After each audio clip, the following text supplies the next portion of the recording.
If you fall right now, what hit the road first? Not your helmet, that will be your hands.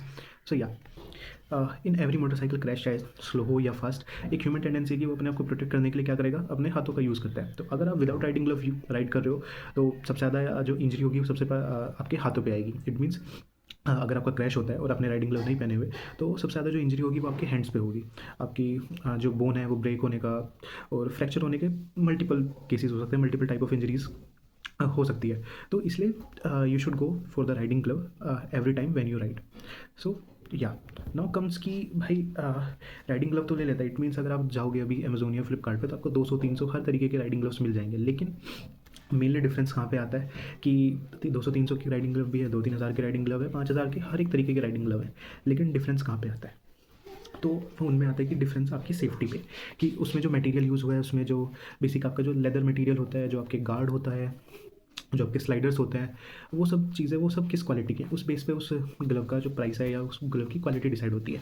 तो यहीं पे जो एक proper riding glove होता है उसमें आपको प्रोटेक्शन के लिए हर एक चीज़ देखने को मिलेगी। स्टार्टिंग फ्रॉम दी प्रॉपर नकल प्रोटेक्टर्स, आपकी फिंगर्स के लिए एब्रेशन लेयर जो कि इम्पैक्ट के टाइम पे फोर्स को स्प्रेड करने का काम करती है, ताकि आपकी फिंगर्स पे प्रेशर ना आए और आपकी फिंगर्स पे जो आपका इंजरी के चांसेस होते हैं उसको कम किया जा सके। तो proper knuckle guards, then comes your proper palm protectors, palm sliders, जो भी आपको कहना चाहते हो। और फुल गाउंटलेट ग्लव में क्या होता है कि एक आपका रिस्ट प्रोटेक्टर भी होता है, जिसमें कि अगेन टीपीआर कोई सी भी लेयर, कोई सा भी मटेरियल यूज़ हो सकता है। एंड ऑल्सो एक एब्रेशन लेयर यहाँ पे भी होती है जो आपकी फोर्स को स्प्रेड करने का काम करती है कि सीधा प्रेशर आपकी रिस्ट पे ना आए।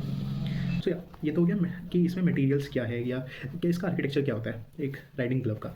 बट नाउ कम्स कि भाई प्राइस में इतना डिफरेंस क्यों होता है, प्रीमियम ब्रांड्स जो होते हैं और आपके जो चीप ब्रांड्स होते हैं उनमें डिफरेंस क्या है? तो भाई सबसे पहले आप देखो कि जो आपके नकल अगर आपने 300-400 की राइडिंग ग्लव कोई लिया है तो उसमें जो आप नकल प्रोटेक्टर देखोगे तो उसमें क्या होगा कि वो जो नकल प्रोटेक्टर है वो कोई भी ऐसे मटेरियल का नहीं है जो कि आपको इम्पैक्ट के टाइम पे प्रोटेक्ट कर सके।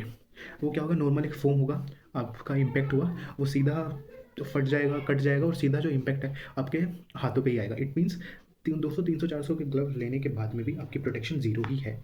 इसलिए you should invest in proper riding glove. क्योंकि तो बात करते हैं कि टीपी और टीपीआर के बीच में डिफरेंस क्या होता है।